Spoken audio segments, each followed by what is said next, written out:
So please welcome Kurt Johnson to the show. Welcome, Kurt. Thanks for having me. You're very welcome. It's been so fun getting to know you and going down your rabbit hole and then going down other rabbit holes.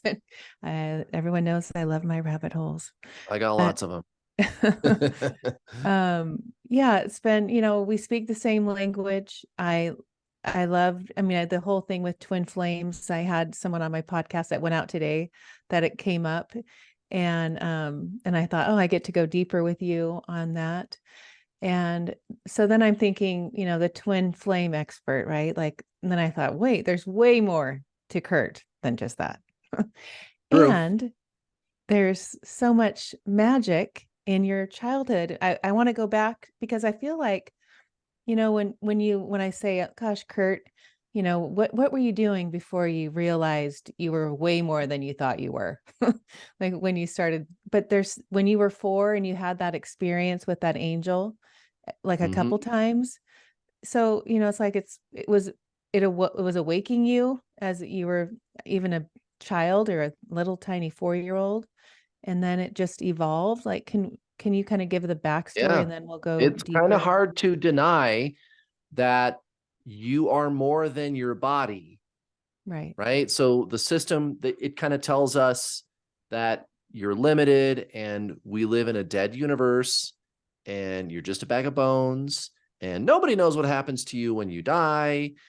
And the outcome of life is in question and all these types of things. And it's just not true. And I've been shown that unequivocally from a very early age. So I don't know, man. I recently did a video on my YouTube channel called How to Tell If You're One of the Chosen Ones. And when I made that video, I felt like that title was kind of cringy to say that there is even such a thing as a chosen one. So I said, that was kind of the first thing I talked about. I said, okay, guys, if you're watching this video, it's because you know you're different. You've had all these weird experiences, and I don't know what to call it. Okay. Is it we're an old soul?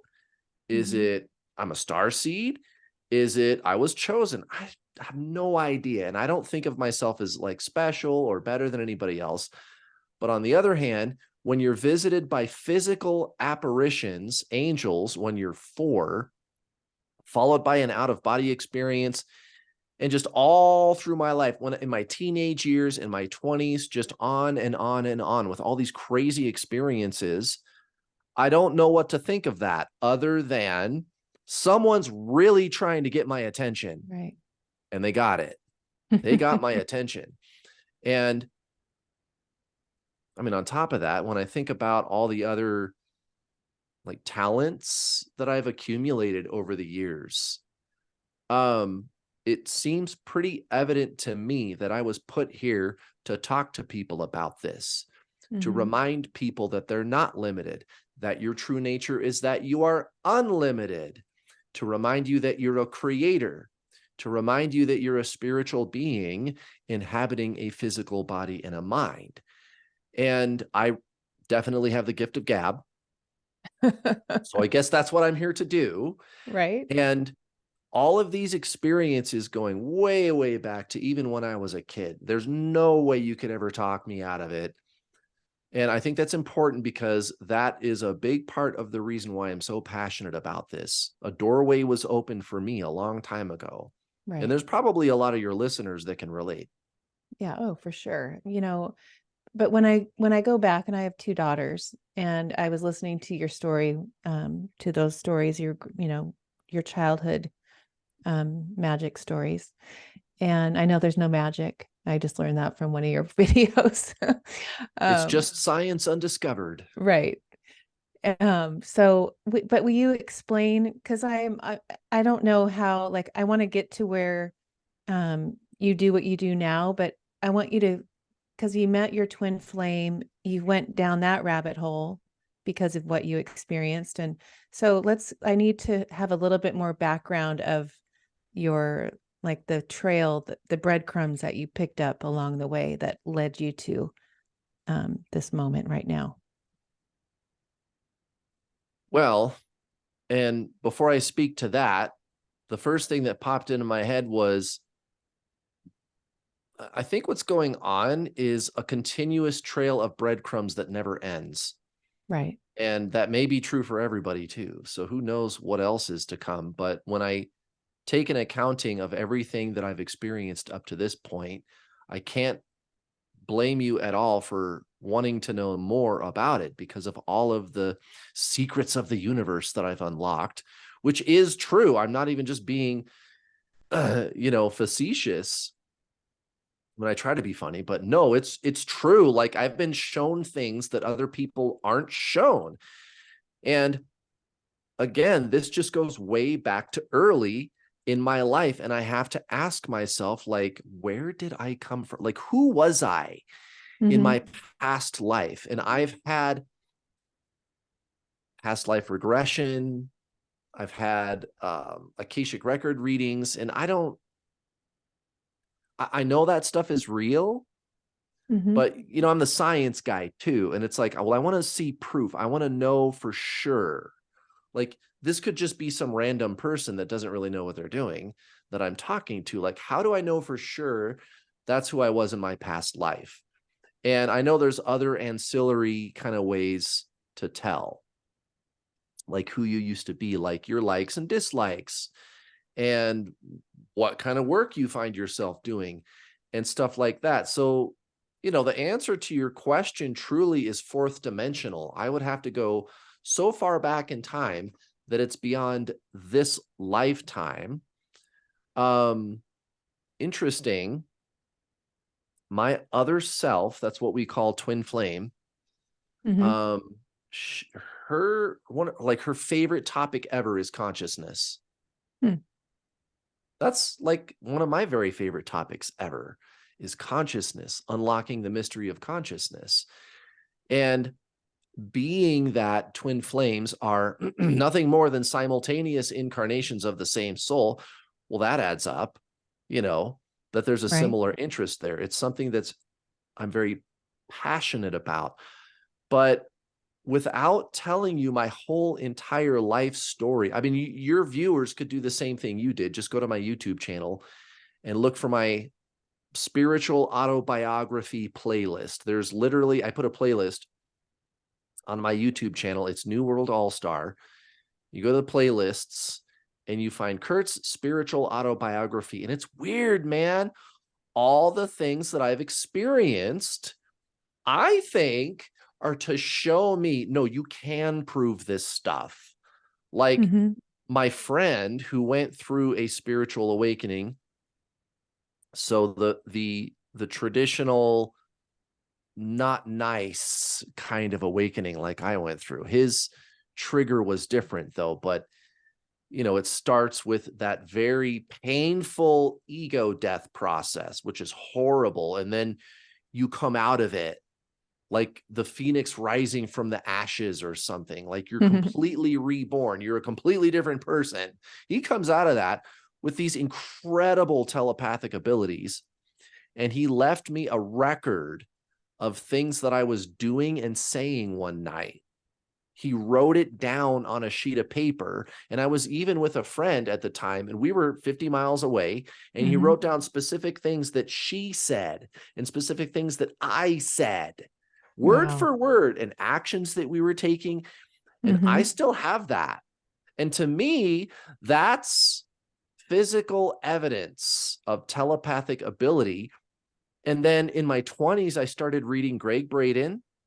I started reading Eckhart Tolle and other books, and I found out, no, there's actually a ton of research on things that people call paranormal, which is just a word, right? But telepathy, and you'll see the establishment, you'll see the system give you this impression that, oh, there's no evidence for telepathy. And it's like, well, then why is there a whole bunch of evidence?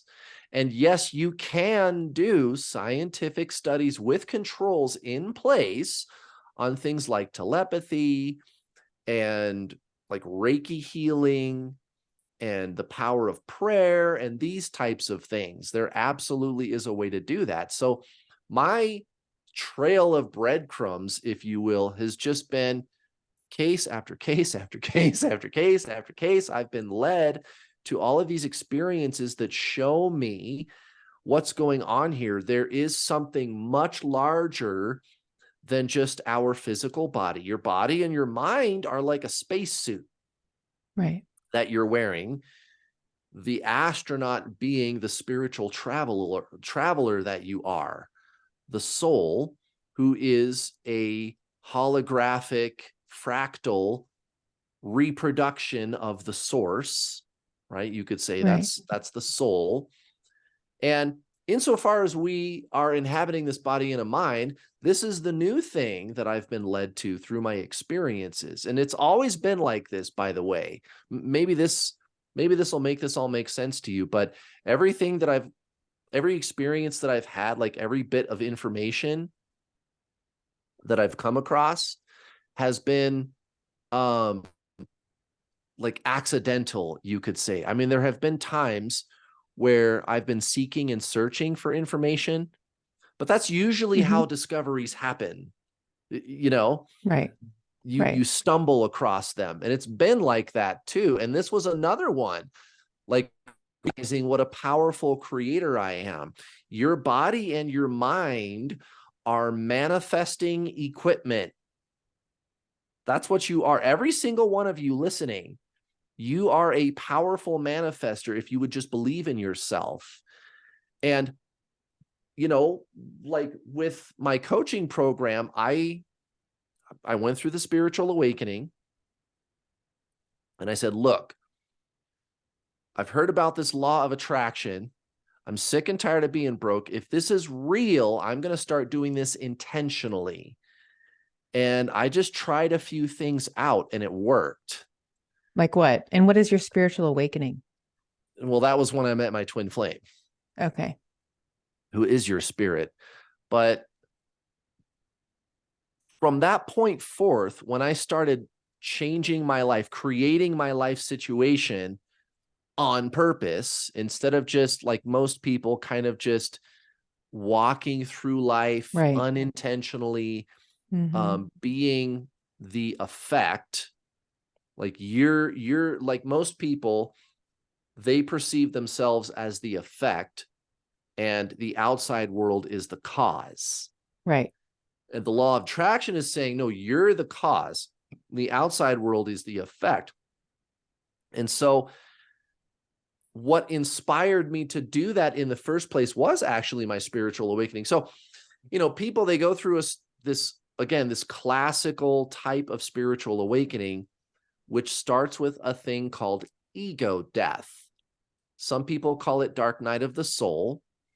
And it certainly does seem like it's happening to you, or that you were picked for it, or your higher self or your guardian angels or whoever it is, they lead you through a series of events that they know causes a breakdown of the ego mind, which you could think of as a very thick layer of mud that you're carrying around with you. Everybody carries all this baggage around with them on planet Earth. That's why you have people that are very dogmatic and are set in their ways, you know, and this kind of thing. Ego death is, if you think of that one scene from Ghostbusters, the original Ghostbusters, where there's the gargoyle outside, and it's right when Sigourney Weaver meets Rick Moranis, right? And they're going to unlock the evil portal or something. And the gargoyle sitting outside, its eyes light up, and then the concrete outer shell starts to crack and light comes spewing through it, right? And then the concrete goes and out comes the gargoyle. Only in the case of a spiritual awakening, you know, something good happens instead of something bad happens. Right. But it's like that ego death is the part where that outer crusty, nasty layer of ego breaks down. It's literally retained thought and emotional patterns that you are carrying with you like a bunch of baggage, and your consciousness starts to explode. And this is not something that most people experience. It's something that many people have experienced. Eckhart Tolle, he had this kind of spiritual awakening, and I'm not even trying to compare myself to him. But you really But connect with him. Is it because of his story and you relate to him? It's because you do bring yes, his books up a lot. and he's popular, he's accessible. Um, he's just so well known. And Right. what I like about him is the distilled teaching of non-duality, which is actually spiritual. There's a lot of stuff online. Well-meaning people, they're just trying to help. Wonderful people, no problem. But they bring a lot of like psychological healing modalities and metaphysics into the picture, and that's all fine. But then they put the label spiritual on it. And I find that people that are on a spiritual quest are confused by that. Self-actualization, or let me start over. Healing does not cause self-actualization, right? And again, that's most of what you see online when you see spiritual topics. It's a bunch of healing and metaphysical stuff and shadow work. And I'm not saying that stuff is bad, but it's not really spiritual. Spiritual is consciousness. It's non-duality. So healing does not cause self-actualization, but self-actualization causes healing. So that's why I like Eckhart Tolle. He sticks to the point. It's consciousness. You are not your mind. Consciousness is non-duality.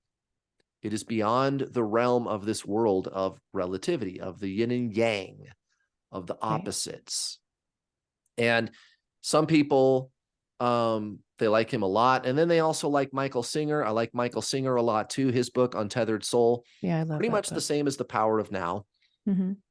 But that spiritual awakening that I experienced is the same format as the one he experienced. He's way beyond me when it comes to levels of consciousness, maybe 10 or 20 lifetimes from now, because he's, basically the modern day Buddha. He's way up there on the scale of consciousness. But the mechanism of awakening is the same. It starts out with that ego death process, which allows consciousness to expand. And again, whenever it happens to somebody, it's like that. It seems like you were picked for it. Right. It seems like you were chosen for that, or you're being picked on by God at first. It could be very upsetting, but it's really the best thing that's ever happened to you. Now, when this is going on,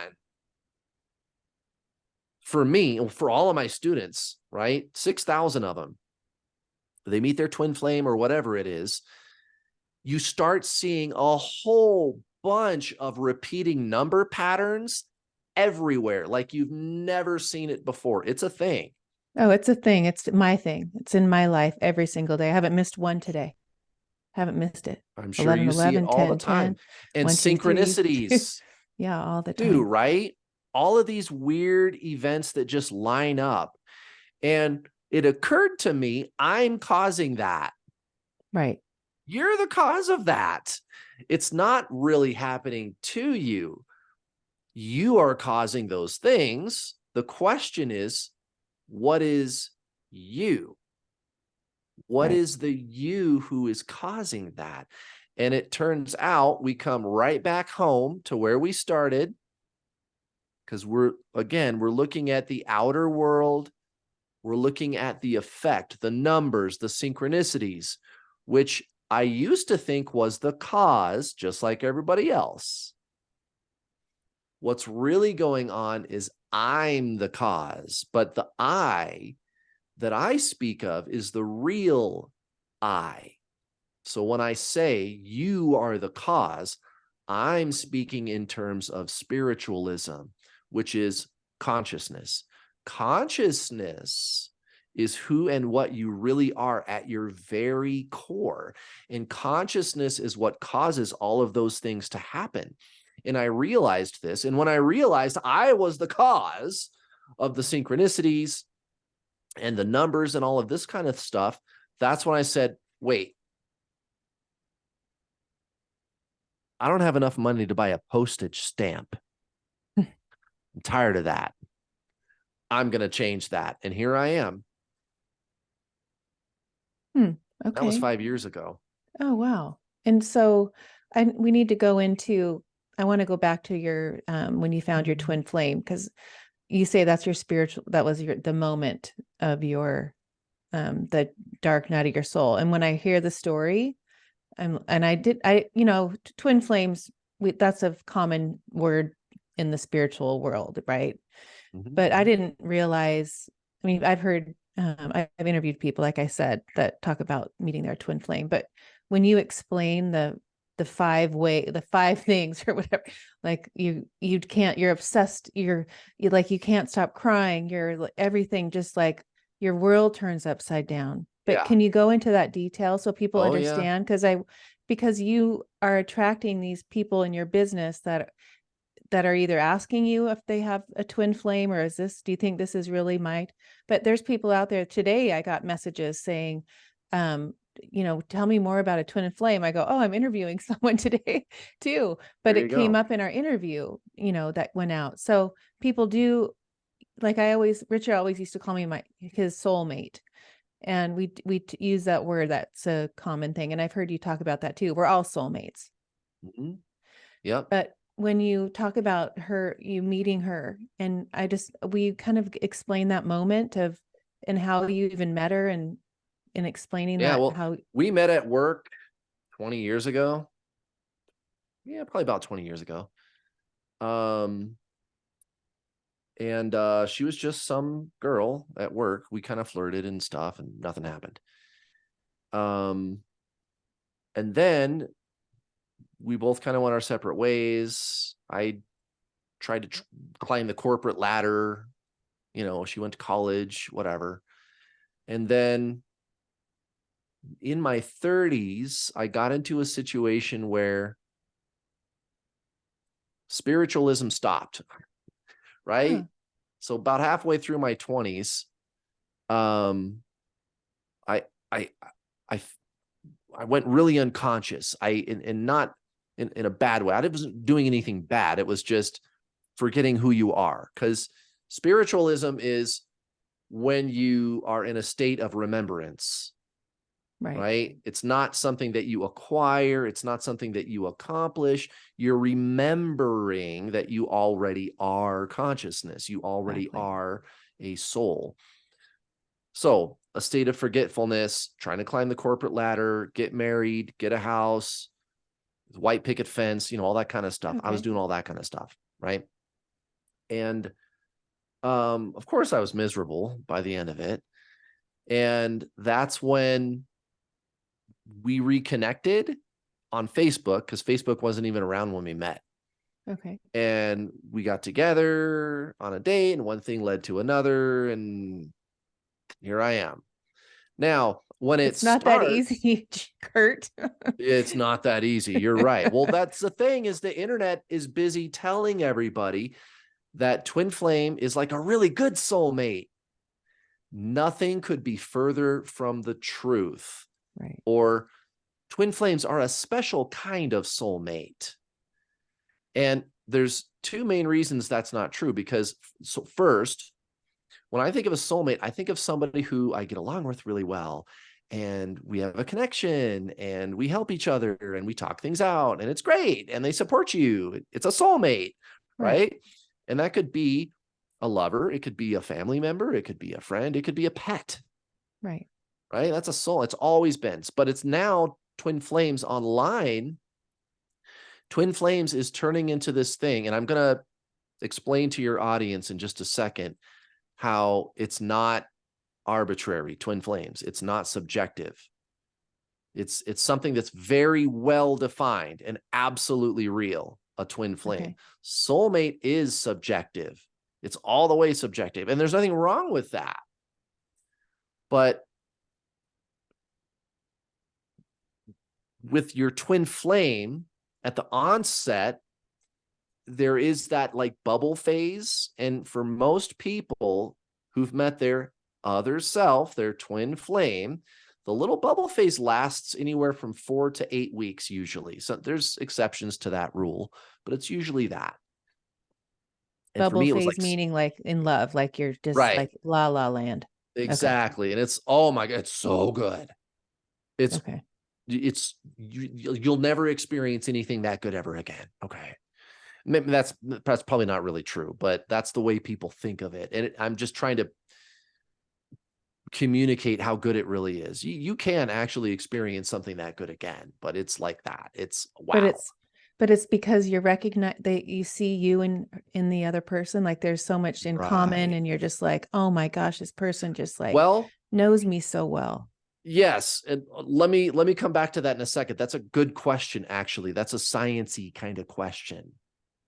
And you know how I like the science, actually. But now after the bubble phase, so 4 to 8 weeks, they start pulling away, right? And that's when you crash and burn. That's when the ego death starts, otherwise known as soul, right? And again, it's the destruction of the ego. Right. It's extremely painful. Sleepless nights, you can't eat, you can't sleep, you can't function. I couldn't do basic things like eat. I could barely function at work. And you just start crying for no reason out of nowhere. Like And I'd is just be she sitting at my doing this desk. too? I mean, you're Nope, speaking at it from nope. your point of view. She's not doing this. She's not That's doing the part that any of that stuff. She could care less. That's okay. another myth. This is, again, the internet, lovely place, but you got to watch. You got to watch out, because anybody can say anything they want on the internet. And that's one of the things that really irks people about twin flames is, no, your twin flame doesn't go through that stuff at all. And they never will either. And I've made all kinds of videos about this. If you're viewers, I don't need to rehash it here. You just go to my YouTube channel. And I've made a million videos about what does your twin flame go through. So just go, check that out. We just posted a video not that long ago of her and I talking. She Right, came but onto my channel again. she's not on the video. She doesn't like to be videoed. I Yeah, she didn't even doesn't want get to to be on see her. video. Yeah. I'm like, where is Well, she? I hear the yeah. voice. She's a pretty private person. But you could see her hand. I don't know. But let me, so now I'm a little confused. Okay, so Okay. there's this, your soul split, and Nope. one's, no. Yeah, that's part of the internet mythology. I mean, Okay. let me put it to you this way. Maybe that's how this works. Okay. Maybe that's how this works. I don't think so. So how Okay. I think this works, if anybody listening, if you're not looking at your screen, if you want to do so right now, I've got this handy dandy diagram.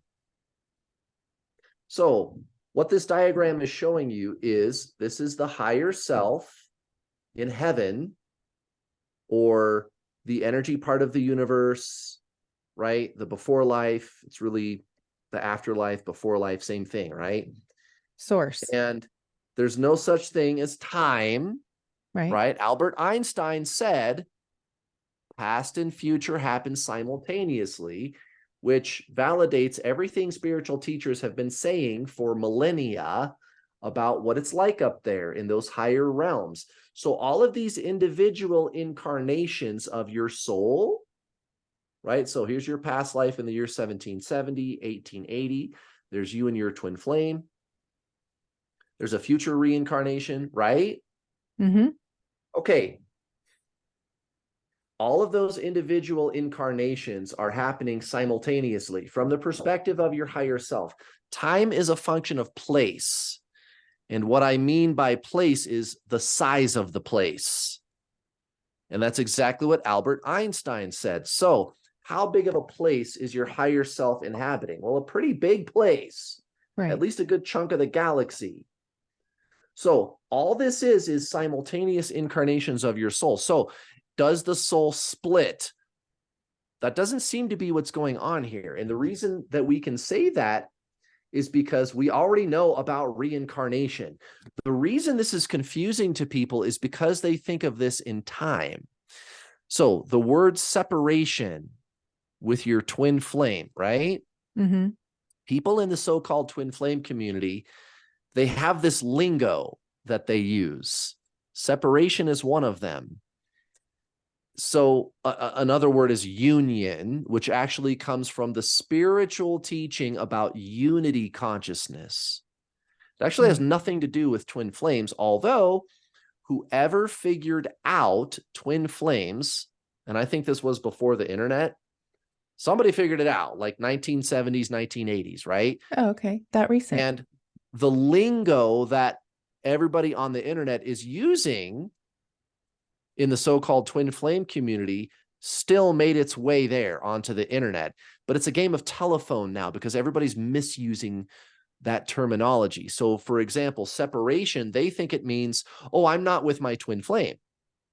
Right. What it really means is a state of consciousness. So again, union, separation, those words come from ancient Zen teachings about states of consciousness.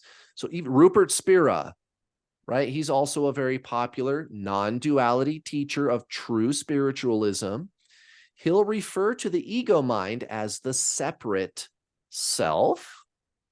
Eckhart Tolle, Michael Singer, they're always talking about how the ego perceives separation. So there's me and there's you and there's that whole world out there and we're not connected, which by the way is the favorite message of the system, right? The whole dead universe theory. There's no intrinsic connection between everybody and everything. And those of us in the spiritual community, we know that's not true.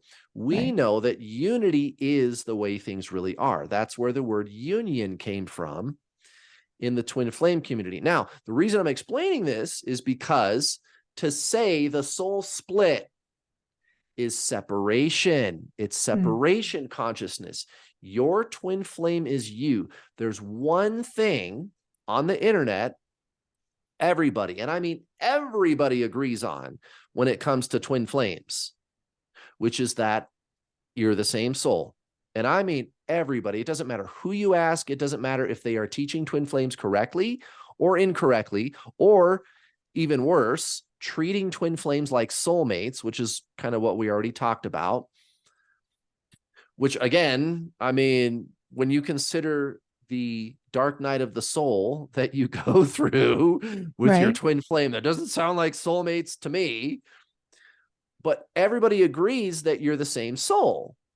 Okay, well, if the real me is the soul, not the mind, right? That's the problem. Everybody believes they are the personality. Really what you are is consciousness.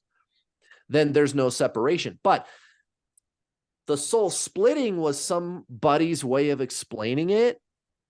And I think I know where that came from. But there's not two of you. There's not two of you. This is what I'm trying to say. There's not other. There's not me and my twin flame. Oh, our soul split. And now there is a we. Got it. No, there's not. There's only one of you. The soul does not split. And that doesn't show up in any ancient spiritual texts anywhere. Now, where the soul splitting thing came from was some romantic poem that Plato wrote however many thousands of years ago. And somebody during the age of the internet just arbitrarily decided, oh, that's twin flames. But Plato never called it that. He never, ever called it that. Also, just because Plato wrote it doesn't mean it's true. There's no other scientific or spiritual discipline that would explain the soul in this manner. If anything, like if you look at Buddhism, for example, they're going to tell you that reincarnation is that there's no separate experience either, which is also true. I mean, that's part of the divine dichotomy of spiritualism. So it's like, which is it? So it's this idea of separation that gets people to think all of these crazy things about twin flames. And I'm glad that you brought that up, the soul splitting thing, because you really opened up a beautiful, wonderful can of worms with that question, because it took us into this rabbit hole of separation. And you can see it in everything that people are doing with twin flames. Everything people are doing with twin flames is starting with separation, which again is a state of consciousness. It's the ego's perception of the world. And the fact is, there is no other Right. when it comes with your twin flame. It's just you. And again, there's no need to reinvent the wheel when it comes to what a twin flame is and how this really works. It's like, okay, well, we already know about reincarnation. People, they get confused about it, I think, because of time. So when we think of reincarnation, it's exactly that. So, I died in 1972. And then I was born again in 1977. And then I'm going to die and be born again. And it happens in linear time. And that's what the mind does. The mind itself is linear. It's duality.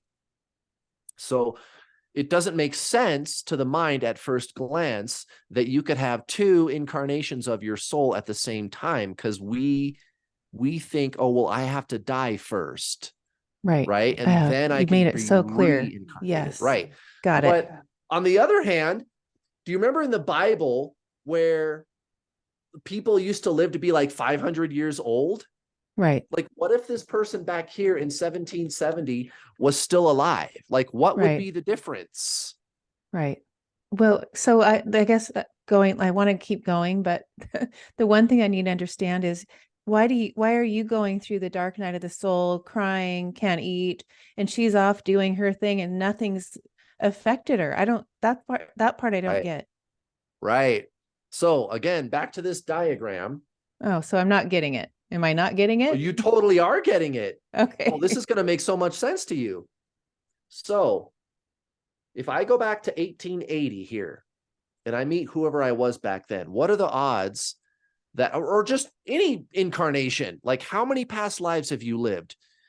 Most of us, presumably, it's been hundreds, thousands, tens of thousands of past lives, right? Right. That you've lived. Okay. Were you a spiritually awakened spiritual master in every single past life? No. Of course not. So is every incarnation of your soul going to awaken spiritually? No. Right. So why would it come as any surprise for your twin flame to just kind of be an ordinary incarnation like all the other ones? Right. Now, I know this is going to bring up another question of, okay, well then, why you then? Why are you the one? Well, I don't know, dude. Ask God. Like, there is an element to this of free will, right? That people have a hard time accepting because of the materialist notion of our universe, the dead universe theory, which says that everything must have a mechanical explanation. So this is another objection that I've run into with people like, well, it makes sense to me that all of the other incarnations don't awaken and that your twin flame is just one of those, but why you? Well, there's no A plus B equals C when it comes to the soul. Again, everybody wants like a mechanical version, like input output of how everything in our universe should work. But they forget the most important part, which is consciousness, the self, which is in its very essence, free will itself. So your higher self can just arbitrarily pick one, and it picked you, dude. Right. It's your lucky day. Dude. Oh my gosh, Kurt. So when you've put all these twin flame people together and you've made them realize they're twin flames, and I know looking from a higher perspective from your soul, like that was your mission on this in this life, to do what you're doing because you're so passionate about it, obviously, right? But when you have such a like a desire to teach and make you're very much out there, and I think I look at your soul and I think there has to have been a contract. I don't know. What do you think on contracts and soul families and all that stuff? Like where are we? Is a blueprint before we? Yes. I like the word blueprint. Okay. I've always had a hard time with contract because I am a free spirit to the max. And I do not like being told what to do. I don't like being told that I don't have control over my destiny. Right. But at the same time, there is something. I do agree. There is some roadmap or blueprint or agreement or something like that. Absolutely. And I think it's becoming painfully or beautifully, I should say, obvious to me anyway, that that's what's going on here, because every time I turn around, there's another breadcrumb Mm-hmm. and it leads me to the best places. That's been my experience. I think the more conscious you become, the more aware you are of that blueprint or that trail of breadcrumbs. And you don't have to worry about how things are going to turn out.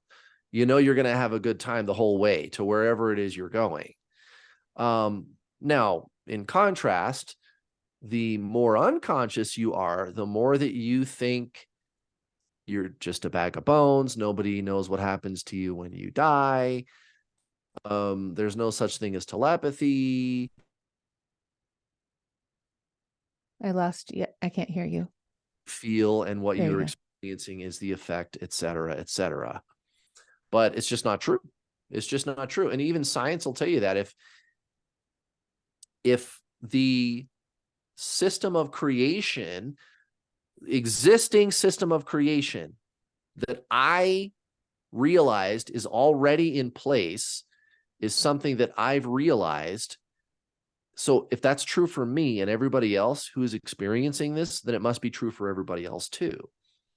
And it's not my own subjective experience. It's objective, right? It's like with twin flames, right? Soulmates is subjective. It could be any person that you dub a soulmate, right? Family member, friend, lover, whatever. But it's there's no intrinsic bond. Okay. And this actually kind of ties in with your question really well. At some point, 100 lifetimes ago, even if it was 100 lifetimes ago, it could have been 2 lifetimes ago, right?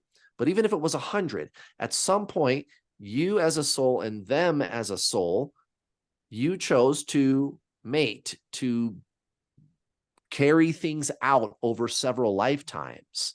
And now there is a context, there is a blueprint. We've been up to something for a while here. We've been doing this thing, right? So let's just keep going with this and having experiences. Now, in contrast with your twin flame, it's objective. Your twin flame is you.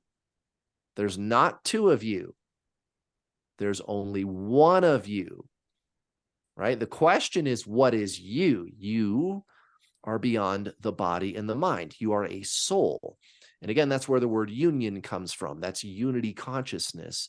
When you realize at the deeper level that this physical incarnation of your soul that you are talking with, this person you call twin flame, that's just the illusion.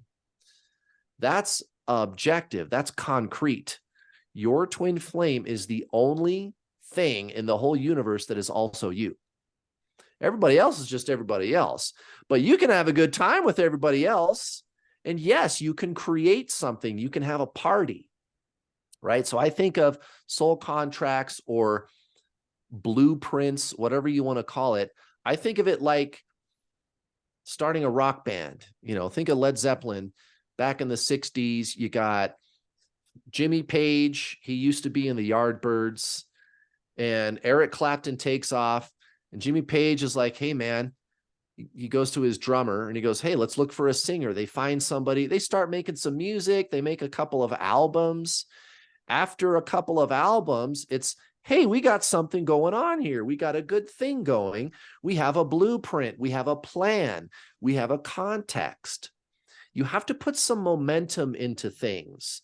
This is why I'm always telling my students to go out and have as many experiences as possible. If you really want the law of attraction to work for you, for example, and I could talk about the law of attraction all day long. It's absolutely real. Science is absolutely proving that this exists. We live in a participatory universe. If you really want to get good at it, go out and have some experiences. So this philosophy of context is in everything you do. And absolutely, it'll manifest in soul families, soul groups, connections you've had with other souls throughout many lifetimes. There is some kind of a context.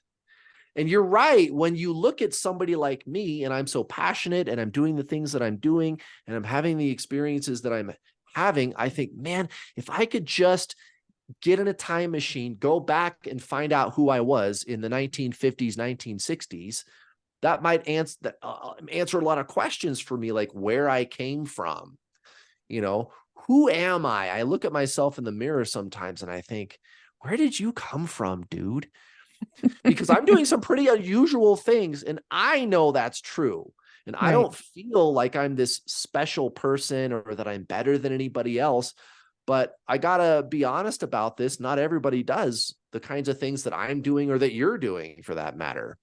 Right. So there are questions around that, like, where did we come from? Is there a plan here? Right. And I think it's indisputable. There's got to be.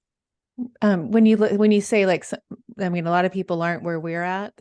Why are they are they walking, like you said, had the picket fence and the job and the wake up in the morning and go to work and come home and watch TV and go to bed and then do it again, Groundhog Day. Why do you say, why is that different? Have they not incarnated? Did they choose that this time? They could have been the most wisest spiritual teacher another place, and those red dots that you're showing us, and they decide in this life in this red dot to be the wanderer and the person that would never listen to this podcast. Yeah. Well, I mean, I got two answers. One is spiritual, one is practical. The spiritual answer is, again, the video I made called "How Can You Tell If You're a Chosen One?" And I got to do that. It's YouTube. People, I know what gets clicks. I get people to click on my video and then I start blowing them up with truth bombs, right?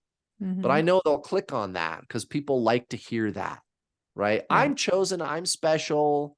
It's happening to me, it's happening for me, right? So that's the separation consciousness of ego. It thinks what's out there is the cause. That's why the numbers videos, like you do a number about what does 1111 mean, or how to know you're going to be getting what you want. It's going to happen to you. It's going to happen for you. You're special, right? Those are the videos that people really like. Right. Because they always forget that they're a creator. They always think, oh, I'm special. I was a good little boy and I got picked, right? So is it that you're a chosen one? I don't know. To me, that sounds like weird and culty anyway. Like, I don't even like that. It sounds cringy. So maybe it's you're an old soul. Maybe these are souls that haven't incarnated on Earth that many times.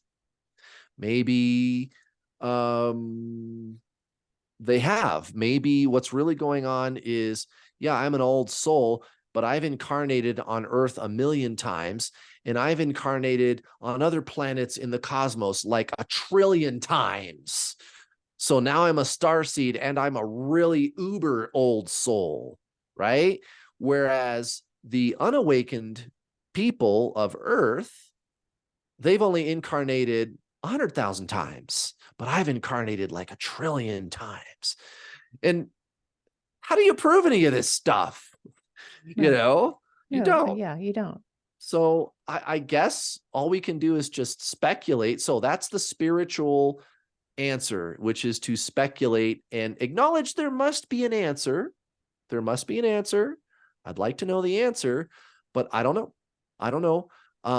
We can come up with some good theories, though. Now, what about the conventional explanation that I would give you? There seems to be this phenomenon built into nature I call the 80-20 rule. And you see it in the animal kingdom. You see it amongst humans. And I think it has a very important use. So maybe this is the best answer or the real answer, which even if the conventional answer is the true answer, if you trace everything back far enough, you run into consciousness, you run into spirit. So all things are spiritual.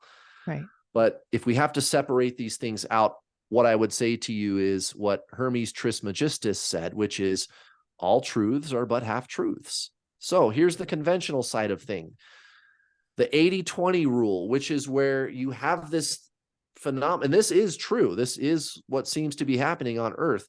You always have this excess of people on Earth that don't do anything. It's kind of like an anthill where you have people that are always only just going to be like worker ants and people who grow the food to eat and build the buildings and build the roads and keep us safe, police officers, soldiers, bank teller, delivery driver, just whatever. And people, as soon as you kind of get into this conversation, some people might think, oh, that sounds kind of judgmental. Well, I don't think so.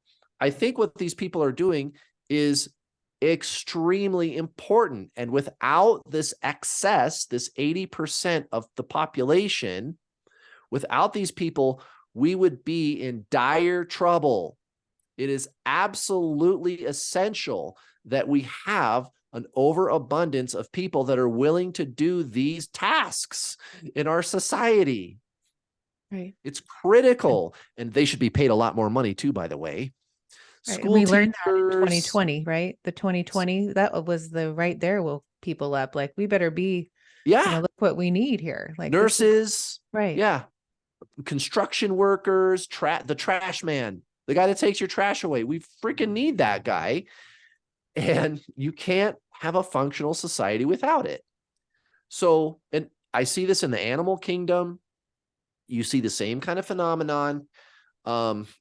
People have studied this for decades and couple hundred years. Zoology, the mating habits of animals, the eating habits of animals, the foraging habits of animals. There's always this 80-20 split where you've got, and it'll vary. It could be 90-10, but it depends on the tribe or the lion pride or whatever you're dealing with, right? It can vary, but generally it's 80-20.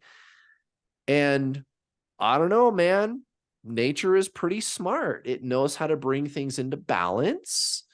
So you've got the 80% that are doing those things to keep society running, to build the buildings and to do all the things that need to be done. And then you've got the 20% of the population who are philosophers and spiritual teachers and law of attraction masters and talk show hosts and, things like this that seem like the intellectual kind of jobs. Do you think it's shifting now that we're moving into, like you say, the age of Aquarius we're in right now? We're moving toward we're bridging the 4D to the 5D. That percentage is going to change? I think so, but not in the way that you think. So it could be a wider split, or not a more narrow split, I suppose. That could happen. Maybe 60-40, maybe 50-50. I don't know. We seem to be moving in a direction where technology is going to be replacing a lot of the really menial tasks. Right. So that is a possibility. Although whatever the split is, whether it's 60-40, 50-50, or 80-20, everybody's going to benefit from this. Everybody, even the common person, is more educated, more aware. Even the most unconscious person that you could think of in today's world is more conscious than they were a couple of hundred years ago. Right. By the way, I would submit to you and your audience that this spiritual awakening has been in the works for at least the last 700 years. Right. And it's a vibration, right? The way our vibration is shifting, it's like those, if we're going to stay at 80-20, that 80%, their vibration is still, because one person's vibration here is going to affect millions. So Everybody. yeah, so that's the Yep. shift. That's that 20%. It could stay that way, but we're all shifting up that vibrational ladder, Mhm. Exactly. right? Did I get something And right good. today? Absolutely. Oh, it's been so fun. Wanted to talk about law of attraction, destiny. You talked about free will in one of these videos that was fascinating. What could be the end of what could you bring on? What would be your last words of wisdom Quick. while we end? 60-second, 30-second sound bite. Yeah, I got one for you. Okay. I got this actually from Joe Dispenza, and it's so good, I just had to use it. If I ever get to meet him, I'll thank him personally. He said, if you transform your personality, you can transform your personal reality. Mm. So spiritualism is consciousness, always has been, always will be.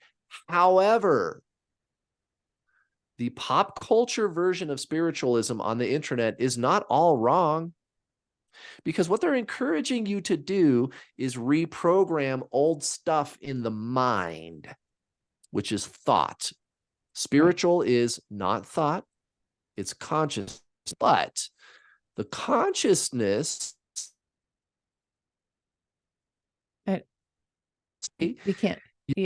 I lose you when you do that. I lost that whole sentence. oh, okay. Your consciousness, the soul, is the video game player, right? Right. Your mind is the video game controller.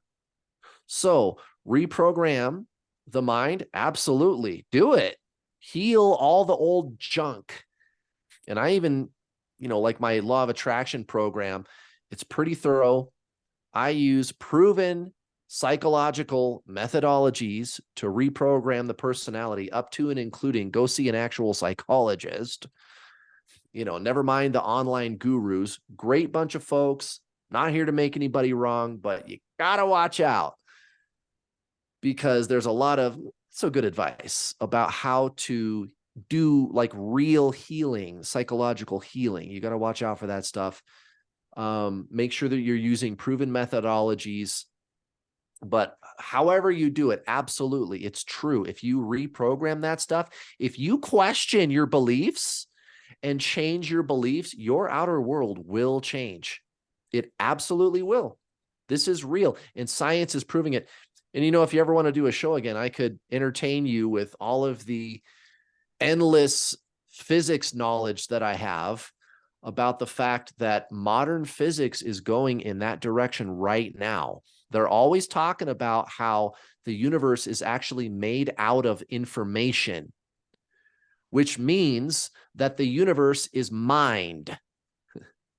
That's what modern conventional physics is saying right now. They're just not saying that on TV. They're not telling you that publicly. Right. Oh, this has been so fun, Kurt. Thank you so much for coming on. How do people find you? Your YouTube channel, your Instagram? All of the above.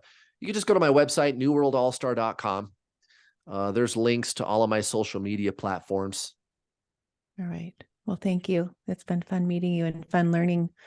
You opened up a whole new door for me to go down. So it's been so fun. My pleasure.